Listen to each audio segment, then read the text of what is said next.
pessoal, tudo bem? Eu sou a Thaís. Oi, e eu sou o Bruno. A gente tá de volta no terceiro episódio depois da sessão, que é um programa nosso aqui no Cinemascope TV. E a gente começou em janeiro, ele tem uma periodicidade mensal. A gente já falou de Coringa, a gente já falou das escolhas do Oscar. E hoje a gente vai falar um pouco sobre o cinema político russo, mais especificamente sobre o Eisenstein. E se vocês quiserem continuar acompanhando esses conteúdos aqui do nosso programa e também os outros vídeos que nós publicamos aqui no Cinemascope, é só se inscrever no nosso canal e clicar no sininho para receber as notificações quando a gente publica um vídeo novo. Aqui embaixo na descrição a gente também vai deixar separado por blocos esse programa para ser mais fácil se você quiser assistir na ordem que preferir. No nosso Instagram, a gente também tem uma série de conteúdos exclusivos bem bacanas, onde a gente fala sobre dicas de livros de cinema, analisa a história e a carreira de alguns diretores, então segue a gente lá também, é Cinemascope BR. Para começar, a gente vai falar um pouquinho sobre como foi a vida do Eisenstein logo nesse começo, assim. Ele nasceu em 1898, na Letônia, e ele nasceu numa família, digamos, de classe média, assim. Eles tinham uma certa condição financeira e eles fizeram algumas viagens, assim, quando o Eisenstein era mais jovem, viagens internacionais que foram essenciais para a formação de conteúdo dele mesmo, que a gente vai falar um pouquinho mais para frente. Ele, assim, logo quando jovem, ele chegou a começar a cursar engenharia e arquitetura, que era também a profissão do pai, mas ele largou a faculdade em 1918, principalmente porque foi nesse período que começou a Guerra Civil na Rússia. Ele já teve uma leve crise familiar, assim, porque ele se alistou no Exército Vermelho, que era dos bolcheviques, e o pai dele se alistou no Exército Branco, que era aqueles a favor do czar. Em 1920, ele entra como cenógrafo no Proletkult, que é um movimento pela cultura proletária que surgiu na Rússia, para a criação de realmente um movimento novo, incluindo a defesa estética marxista e uma estética de classe mesmo. Ele trabalha no teatro com Mary Holt. Nesse período, ele também tem um maior contato no cinema, principalmente através do Kuleshov e o Shub. Quando ele estava no Exército Vermelho, ele também estudou japonês, e foi então que ele conseguiu aprender 300 caracteres kanji. E isso foi muito importante na formação cinematográfica dele. Tanto o kanji, a escritura japonesa, quanto o teatro kabuki e o teatro chinês foram essenciais na formação do Eisenstein, justamente porque esse teatro chinês tinha essa estética de drama estilizado, essa arte de cantar e dançar. E aí ele acaba usando isso posteriormente nos filmes dele. E ele já tinha sido influenciado, assim, por esses ideogramas orientais desde que ele era jovem e viajou para o Oriente, né? Então isso está presente muito forte no cinema que ele produz. Sim, justamente porque a família dele tinha um pouco mais de condição, então ele acabava viajando e conhecendo essas outras culturas. Bom, a carreira de diretor dele se estendeu de 1926 a 1947, e durante esse período ele teve constantes atritos com o governo Stalin. Também trabalhou um tempo em Hollywood, mas acabou sendo uma empreitada um pouco fracassada, ele teve que voltar para a Rússia, e aí ele não foi recebido muito bem, justamente porque ele acabou indo pro berço do capitalismo. Exato, ali, né? pro berço do capitalismo, então ele não foi muito bem recebido quando ele voltou para a Rússia para continuar com os projetos dele por lá. Eu acho que essa empreitada dele não deu muito certo porque os formatos são muito diferentes. Hollywood é muito uma indústria, é tudo muito esquematizado, e na Rússia era muito mais essa questão do cinema sendo apoiado pelo governo como uma maneira de educação das massas. Então eu acho que é muito isso, assim, teve essa quebra esse encontro, esse choque de ideias.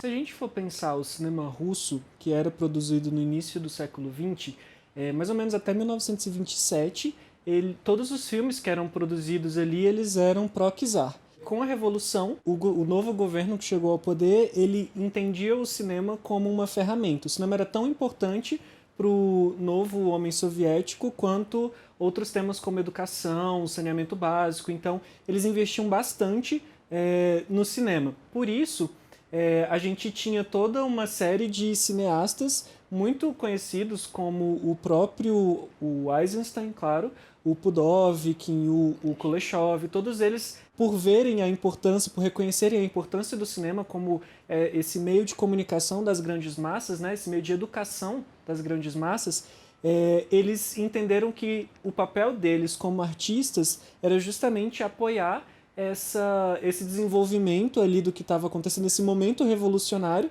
e colocar em prática o conhecimento deles de cinema, trabalhando dentro dessa lógica do Partido Comunista, era justamente uma medida também revolucionária em si. Na verdade, a produção artística russa, né, incluindo o cinema, principalmente, depois da Revolução de 17, ela adotou um novo modelo que era o realismo socialista, que basicamente era um modelo de cinema financiado pelo Estado e tinha como ideia um novo modelo de cinema, uma nova forma de ver o mundo.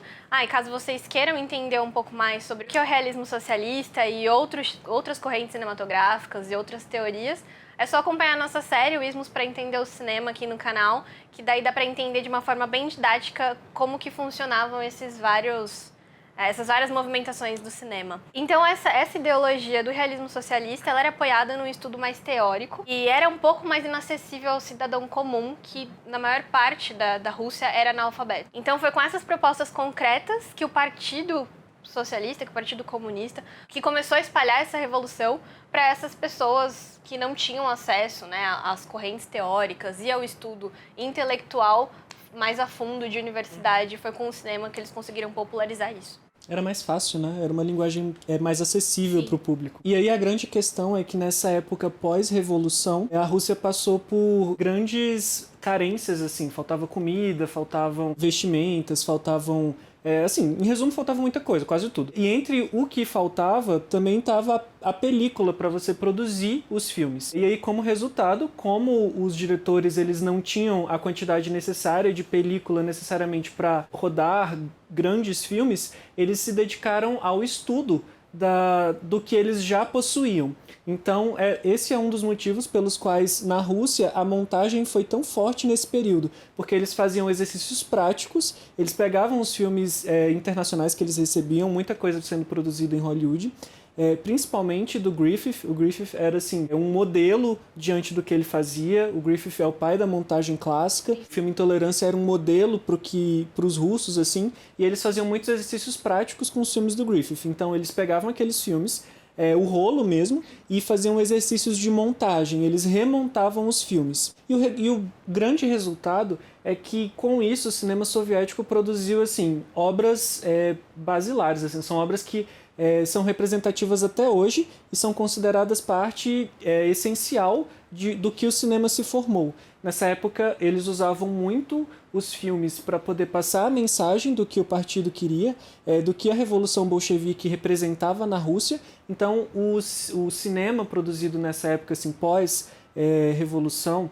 Russa, ele tinha um caráter propagandístico e um caráter político indissociável. Você não conseguia muito separar o que era política e o que era filme. Até mesmo os filmes mais narrativos, eles eram, nesse primeiro momento, eles eram muito inseridos dentro desse contexto sociopolítico que estava rolando naquela época. Para resumir, a gente teve duas correntes principais de cinema na Rússia.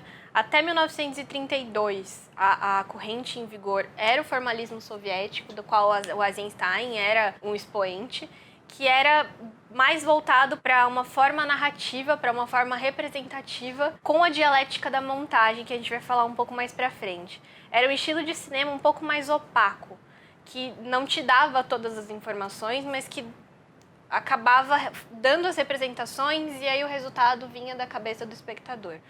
A partir de 1932, a gente começa com o realismo socialista. Nessa corrente, um dos maiores expoentes é o André Bazin, e essa corrente era mais voltada para a reprodução e para a transparência. As características principais dessa corrente são a montagem política simplificada, a clareza narrativa e a presença de um herói. Então, ao contrário do formalismo soviético, era uma corrente que, ao invés de te dar representação, de ser aquela coisa mais opaca, era muito mais voltada para a fotografia daquilo que estava em cena. Era o que estava dito e era muito mais voltado para a ideia do real mesmo. E seguindo essa ideia dessas duas correntes principais, como a gente já falou que o Eisenstein é um expoente do formalismo soviético, a gente está falando dele, então a gente vai falar um pouquinho melhor sobre como que ele se encaixava nessa ideia de montador nesse cinema que é da representação e nesse cinema que gosta dessa dialética e dessa relação mais ativa com o espectador. E a gente deixa o recado aqui que se você quiser saber um pouquinho mais sobre esse período histórico tão importante para o cinema, a gente tem o curso de Introdução à Linguagem Cinematográfica na plataforma de cursos do CinemaScope, onde o professor Doni Correia, ele detalha, assim, ele esmiuça toda essa questão, todo esse período, então é muito complementar ao que a gente está falando aqui, é bom dar uma olhadinha.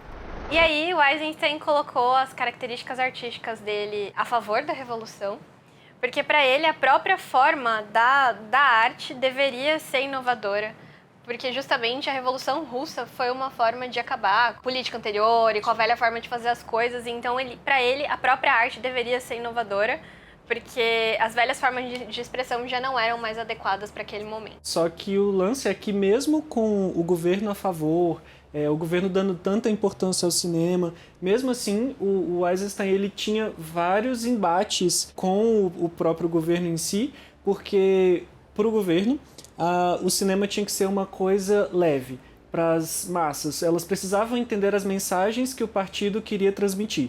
E o Eisenstein, à medida que ele foi evoluindo a técnica dele, a montagem foi ficando cada vez mais intrincada, principalmente a lógica da montagem atonal, que é uma das marcas registradas dele. Os filmes, o governo achava que os filmes estavam ficando, digamos, formalistas demais e se afastando do público. E isso, bom, como o governo encomendava filmes para ele, sempre tinha muito atrito com o que o Eisenstein entregava para o governo, entendeu? Não era bem isso que eles estavam necessariamente esperando que viesse. E ele sempre buscou entender o cinema por um viés da dialética histórica marxista. Então, aquela ideia da tese com a antítese da síntese. Só para explicar um pouco melhor, ponto, contraponto e a fusão. É muito utilizado na montagem do Eisenstein, porque isso também ele puxou daqueles estudos dos kanjis, dos caracteres kanjis. Por exemplo, um caractere de mulher junto a um caractere de casa significa lar. Então ele usou muito isso na montagem dele, onde duas formas que não pareciam ter a ver uma com a outra resultava em um tipo de sensação para o espectador. Acontece que para o espectador entender aquele tipo de montagem, ele tinha que ter um conhecimento prévio, o que acabava naquilo que eles acusavam ele de ser um formalista, porque você precisa ter referência para conseguir aprender e para você ser um espectador ativo, que era o que ele pregava, que era o que ele estava querendo. Tem um exemplo, assim, quando você fala sobre isso me vem à mente, por exemplo, uma cena de Outubro, onde o funcionário vai encontrar o alto escalão ali do governo provisório e aí as cenas são intercaladas com um pavão de metal abrindo a cauda, assim. E quando o pavão finalmente abre a cauda, as portas da sala se abrem. O que é uma mensagem muito clara, assim, de que tudo aquilo é apenas um show, é uma apenas estética para impressionar as pessoas, mas a intenção do governo não é nada daquilo que está sendo mostrado em tela. Então, mas como você falou, era isso, você tinha que ter, o espectador tinha que ter essa referência, porque senão ele simplesmente ia achar que era uma montagem sem sentido, onde de um lado você tinha uma pessoa que ia entrar numa sala e por um acaso tinha um pavão abrindo a cauda que a gente não entendia por que aquilo estava acontecendo. Com relação a isso, a grande questão dessa técnica de montagem do Eisenstein é que o espectador ele não poderia ser apenas passivo, ele não podia ficar simplesmente sentado na sala do cinema assimilando todas aquelas informações que eram passadas para ele. Ele precisava ter um papel ativo de interpretação do que ele estava vendo. E enquanto outros formalistas russos, por exemplo, o Kuleshov, que tentava fazer a montagem da maneira mais imperceptível, então de atribuindo valor na sequência de planos, o Eisenstein justamente ele promovia o choque entre os planos. Ele acelerava a determinada cena, ou ele desacelerava, ou ele repetia essa cena várias vezes, justamente para chamar a atenção para a montagem, chamar a atenção para essa mensagem em específico, que era a mensagem do partido, que ele queria passar. E isso muitas vezes foi, como a gente falou, foi visto com certa distanciamento do governo, porque por mais que fosse um filme panfletário que tivesse ali passando a mensagem do partido, não era necessariamente um filme palatável, não era aquela coisa que você sentava e você assimilava de imediato. Hoje a gente consegue ter essa clareza ao assistir, porque a gente tem aí mais de 100 anos de cinema e de estudo sobre isso. Mas você imagina na época, porque as pessoas estavam vivendo, o contexto onde elas estavam inseridas, sendo que a Rússia tinha, a maioria da população era semi-analfabeta ou analfabeta, você assistiu um filme onde essa truncagem na montagem era tão clara, ele causava um estranhamento muito grande, principalmente para o público. E em se tratando de montagem, todos os diretores russos da época, eles fizeram algum estudo relacionado à montagem, tendo, como a gente falou, o Griffith como exemplo máximo. A lógica da montagem em si, a forma como ela foi trabalhada no início, ela se baseava muito nos conceitos tanto do Griffith quanto os conceitos franceses. E eles falavam sobre a montagem, que era justamente essa capacidade de você criar um novo significado quando você emparelha, né? Você coloca um plano seguido do outro. O melhor exercício, e aí como os russos eles sempre faziam muitos exercícios, um dos exercícios mais famosos que ficaram conhecidos é justamente o do Lev Kuleshov, que é o efeito Kuleshov, onde a gente tem um ator com uma cara assim de nada, e aí eles intercalam com planos específicos, com um prato de sopa, com um caixão e com uma mulher. E aí eles novamente voltam com a cara de nada do ator. O resultado é que, quando eles exibiram isso para o público, as pessoas diziam que quando ele estava olhando para o prato de sopa, ele estava com cara de fome, para a mulher ele estava com cara de desejo, e quando ele vinha o caixão, ele estava com uma cara de tristeza. O Hitchcock até replicou esse experimento anos depois, é bem interessante, porque a cara do Hitchcock realmente, no ator russo não parece, mas a do Hitchcock ele tá com a cara meio de safado, quando intercala assim com a mulher fica meio estranho. Esse tipo de exercício era muito relativo, ele era diretamente relacionado à montagem construtiva que os russos faziam, que é justamente essa montagem que busca construir significado a partir desse choque, desse sequenciamento de planos. Os russos foram um dos primeiros estudiosos do cinema a perceberem que você não necessariamente precisava ter todos os elementos num mesmo ambiente na hora de filmar. Você poderia filmar primeiro uma grande cena de pessoas correndo, depois uma cena de pessoas em cavalos e depois uma cena de uma pessoa chorando no chão. E aí, quando você intercalava todas essas cenas, você gerava a ideia de que estava tendo uma greve, os policiais estavam oprimindo aquelas pessoas e algumas delas estavam mortas. Então, essa lógica de criar sentido em cima da montagem, como a gente conhece hoje, foi muito desenvolvida nessa época. E o tipo de montagem mais utilizada pelo Eisenstein era a montagem intelectual, que justamente dizia respeito a essa justaposição de conceitos intelectuais que deviam ser aprendidos depois pelo espectador, conforme eu já falei por aqui. E aí, por meio dessa montagem, ele conferia ritmo, que era a montagem rítmica, emoção, que é a montagem tonal, e sentido, que é a montagem atonal, que é justamente o caso de A Greve, por exemplo. Sim, A Greve, Outubro, todos esses filmes têm muito disso, né? Então, nesse sentido, a clareza da compreensão depende desse conhecimento prévio de quem assiste, conforme a gente já falou. E um bom exemplo disso também, desse tipo de montagem, é 2001, Odisseia no Espaço, do Stanley Kubrick. Ele brinca muito com isso de... Quanto mais você tem um repertório artístico, um repertório intelectual, mais fácil vai ser a apreensão da obra. E é interessante você falar sobre as montagens, porque, a princípio, o Eisenstein ele não usava uma ou outra. Os filmes dele são junções dessas montagens. Ele pega a rítmica para colocar o mesmo ritmo no filme, e a tonal e a atonal ele vai alternando tudo isso. Eu lembrei que, se vocês quiserem saber um pouco mais sobre o que a gente falou aqui, a gente vai deixar linkado aqui na descrição, mas no nosso site a gente tem um artigo que fala sobre o efeito Kuleshov e também sobre essa comparação desse pulo de tempo, nessa elipse temporal de 2001, Uma Odisseia no Espaço. Esses dois artigos são relacionados também ao curso do Doni de Introdução à Linguagem Cinematográfica. Então, se vocês quiserem saber mais, o link vai estar aqui embaixo. E falando um pouco de como ele brinca com essas várias montagens numa mesma obra, ele faz isso em Alexander Nevsky, que é um filme dele de 1938, onde ele cria uma montagem vertical.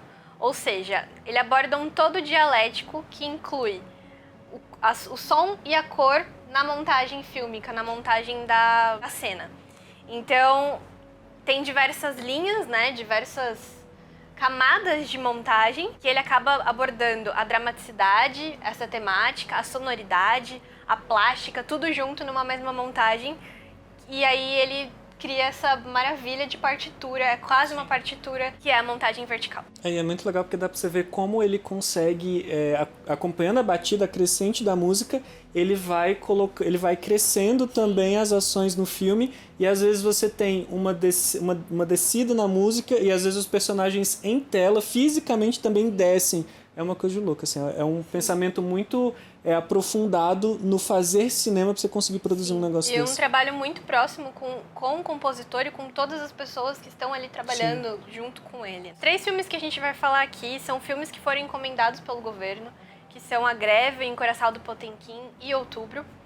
E os 3 são muito significativos na obra do Eisenstein. Então, quando a gente fala de Eisenstein, são esses 3 filmes os principais, que todo mundo tem que ter visto alguma vez na vida, e que são clássicos. Tanto pelo apelo à estética construtivista, quanto pelo uso da montagem, que ele brinca, né, nessa ordem. É importante que vocês vejam nessa ordem, porque A Greve foi o primeiro longa-metragem dele, então é importante ver como é que ele vai construindo esse jeito de fazer filme, né? Como a técnica vai ficando mais intrincada dele, né? Vai evoluindo em cada um deles, quanto pelo interesse da temática socialista também, né? Então os 3 têm esse interesse por essa temática, e aí a gente vai abordar esses 3 filmes brevemente por aqui agora.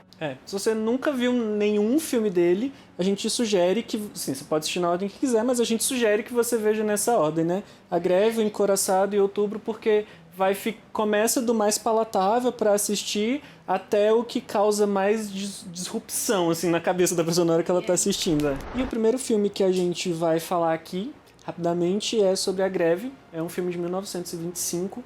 Foi o primeiro filme do Eisenstein e, consequentemente, o primeiro filme encomendado para ele. Foi um filme encomendado pelo governo. E ele retrata uma greve que aconteceu realmente na Rússia em 1905. Ainda no período czarista, e que foi fortemente reprimida, foi usada uma violência desnecessária para a repressão dessa greve. E no filme ele é dividido em 6 partes, e a gente acompanha o passo a passo da formação da greve. Então a gente vê desde o começo assim, toda essa questão de como são as condições de trabalho, por que os trabalhadores estão formulando essa vontade de entrar em greve. Aí a gente tem um suicídio no meio do caminho por conta do ambiente de trabalho, e aí a gente tem, daí para frente, uma escalada, com grandes cenas desses trabalhadores em greve, também da repressão da polícia czarista em cima desses trabalhadores. Além disso, o filme mostra os dias ociosos fora do trabalho e como essa questão vai se agravando. No começo, os empregados estão muito felizes, mas ao longo do tempo o dinheiro acaba e eles começam a passar fome e as crises familiares elas começam a acontecer. A gente também tem toda uma representação, né, dessas listas de exigências escritas pelos trabalhadores para que eles voltem ao trabalho e o contra-ataque dos patrões e, por fim, o massacre dos manifestantes. E aí só um aviso que, no caso, a gente vai comentar assim, algumas questões que acontecem nos filmes, mas que não chegam a ser spoiler, porque os filmes já estão aí com mais de 100 anos, gente. Todo mundo teve tempo de ver. Inclusive aqui no YouTube, de graça. Exatamente. Alguns filmes estão disponíveis aqui no YouTube, se vocês deram uma pesquisadinha fácil. Por ser um filme de caráter político, é uma coisa que ele vai repetir, que o Eisenstein vai repetir nas próximas obras, os personagens são bem estereotipados. Então, o proletariado é retratado na periferia, o patrão capitalista é retratado como um animal gordo, e os membros do governo, eles nunca se aproximam dessa classe social inferior, e os espiões do governo são retratados como raposas, então tem sempre a metaforização dos personagens que estão em cena. Além disso, na trama, a gente não vê histórias individuais, isso é uma coisa que se repete muito na obra dele. A história é coletiva, a greve é coletiva, a política é coletiva, então ele não dá enfoque para um indivíduo apenas. O enfoque é na massa. Então, é no proletário, é no herói coletivo, então tá todo mundo junto. É muito raro que ele dê alguma prioridade para um indivíduo específico. Normalmente é sempre um conjunto grande de pessoas e de trabalhadores. Sim, alguns casos, em alguns filmes, acho que o Encoraçado ele faz um pouco isso, porque às vezes os personagens não chegam a ter nem nomes, assim. Porque eles não têm tempo de tela suficiente para você desenvolver uma profundidade no personagem, assim. Realmente são flashes que você consegue construir um todo a partir dessas pequenas situações que vão acontecendo dentro daquela sociedade. Essa característica, elas perdura nos filmes dele mesmo. E nesse filme, por exemplo, Na Greve, é muito interessante porque ainda é o começo dessa lógica de montagem. Então a gente vê como, digamos, um pouco mais explícito essa lógica de que o personagem, o espião, ele é a raposa. A raposa é sempre aquela esperta que tenta, chega de mansinho, né, pra dar o bote. E aí ele mostra, por exemplo, a foto do espião, e ele já tá meio assim, sabe, cofiando o bigode praticamente.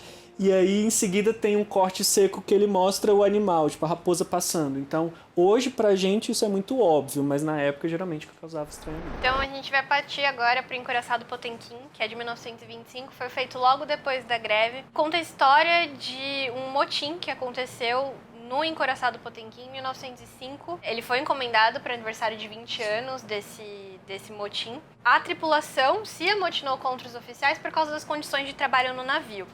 E aí as manifestações foi duramente reprimida, brutalmente reprimida. Eles acabaram, acabou dando certo, eles ganharam. Então as manifestações que aconteceram na cidade de Odessa, que hoje é na Ucrânia, que resultaram disso, foram manifestações que fizeram com que polícia e civis entrassem em conflito novamente com uma brutal repressão. O evento foi conhecido como a Revolta de 1905 ou Domingo Sangrento, justamente por causa da forma com que os oficiais reprimiram esses atos que foram acontecendo pela cidade. É considerado, na verdade, esse Domingo Sangrento como um ensaio da Revolução de 1917. E 20 anos depois do episódio, ele acabou sendo convidado para fazer esse filme para falar, de como que foi, aí resultando na obra-prima do Encouraçado Potemkin. É curioso a gente perceber que Encouraçado Potemkin é um dos únicos filmes onde existem, um dos filmes desse período encomendados pelo governo nessa lógica que a gente está conversando, onde a gente tem um pequeno destaque para um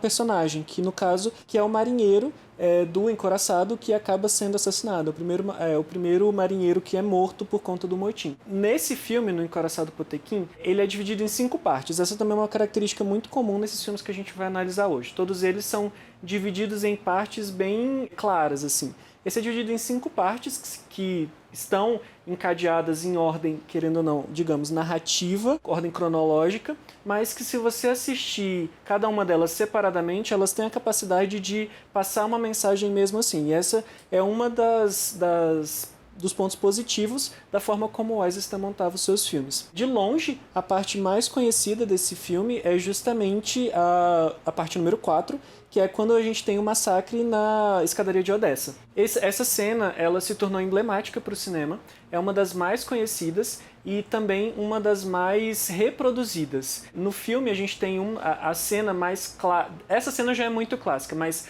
essa sequência como um todo, né? Mas a parte mais emblemática, uma das partes mais emblemáticas desse momento, é justamente quando a mãe recebe um tiro.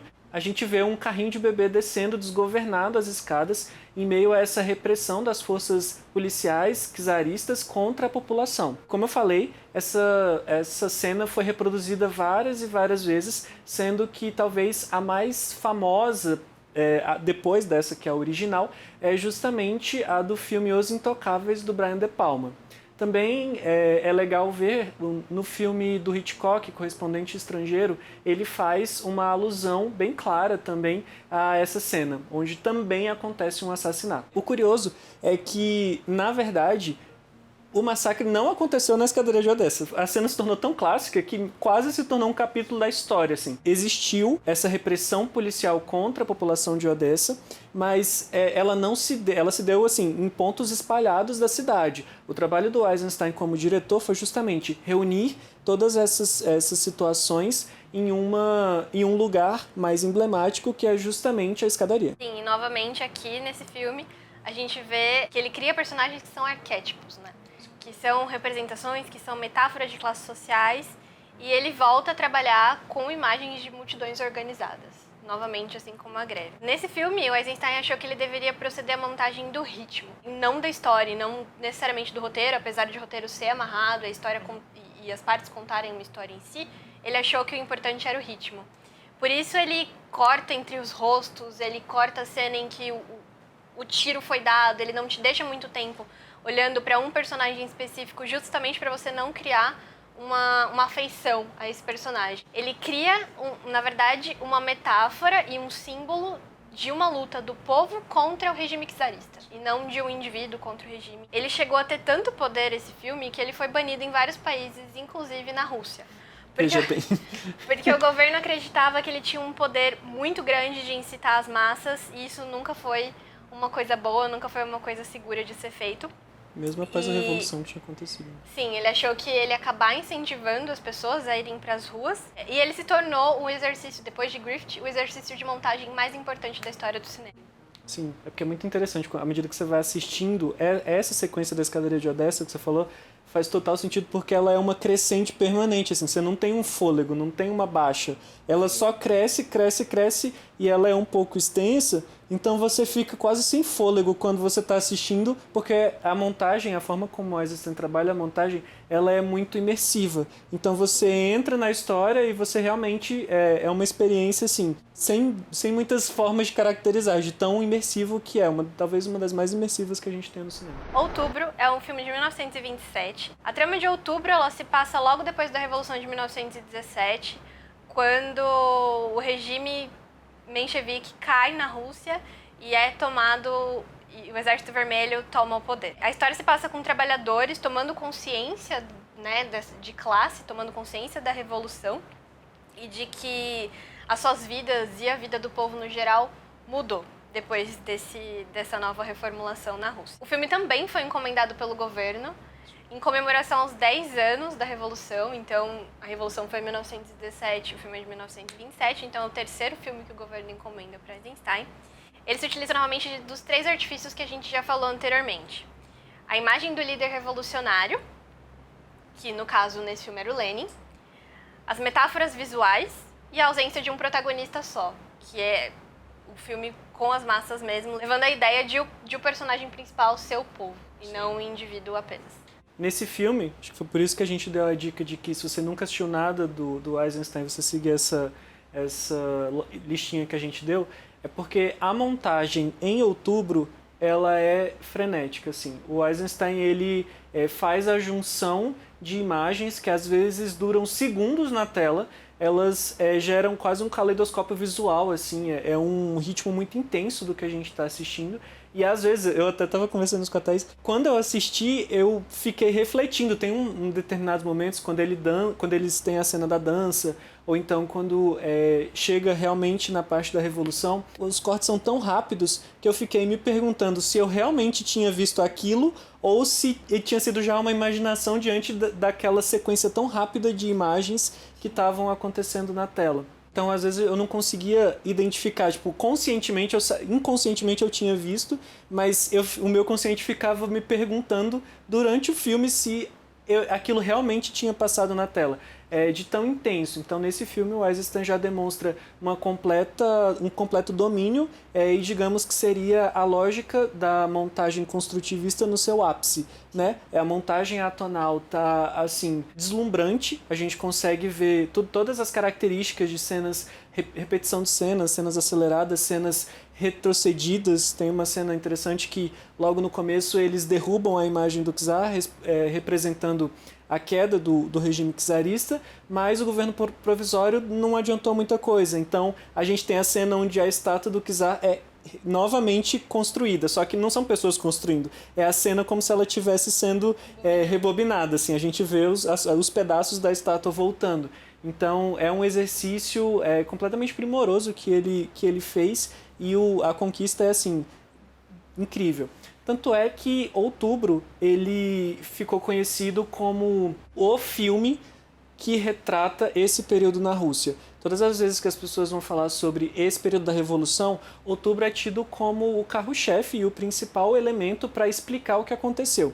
Ainda que nessa época, o Eisenstein, o filme não corresponda 100% à realidade, porque a gente sabe como foi um filme encomendado pelo governo, ele tem um papel muito panfletário do que o governo queria mostrar, né? A ideia de que os bolcheviques no poder, eles seriam o melhor para a população, então isso é passado no filme. Então o Eisenstein ele faz esse resgate, mais do que um resgate histórico, ele constrói essa história dentro do que já tinha acontecido. Terminando de falar desses 3 filmes, dá pra gente perceber o quão complexa e quão completa é a obra do Eisenstein. A gente escolheu um recorte só, que foi falar da política dele através da montagem, mas muita coisa pode ser falada ainda, então tem muitos estudos intelectuais, literatura, enfim. Eisenstein, inclusive, já esteve no Brasil, então tem muitos estudos sobre a vinda dele aqui, os filmes que ele gravou no México, a experiência dele nos Estados Unidos. Ele é um cineasta muito... não conseguiu falar tanto aqui. Não dá. Ele é um cineasta muito completo. É muita coisa, e a gente tentou um pouco focar nisso, né? Nesse cinema, de como a montagem dele, de como o pioneirismo dele na montagem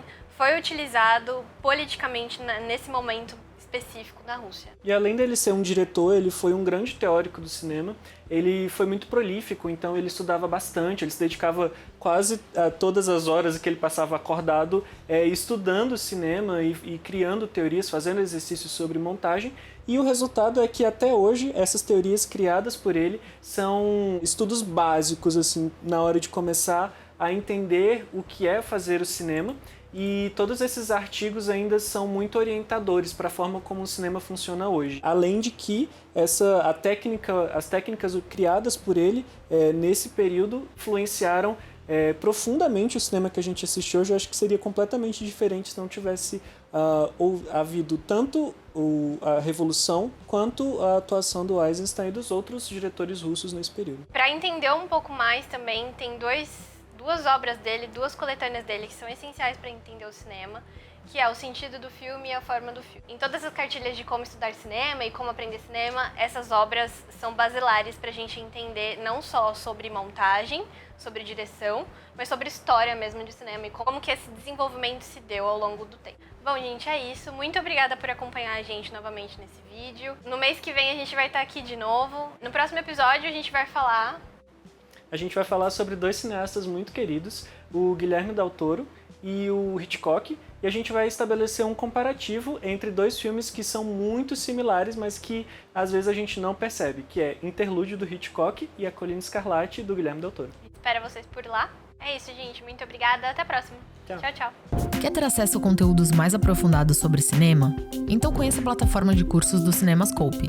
Nela, você encontra aulas imersivas sobre cinema nacional e internacional, ministradas por professores multidisciplinares. Os cursos são 100% online e podem ser feitos de onde você estiver. Os alunos também recebem e-books exclusivos e certificados digitais, além de participar de grupos de debate sobre a sétima arte. Faça parte dessa jornada de conhecimento com a gente. O link para saber mais está na descrição.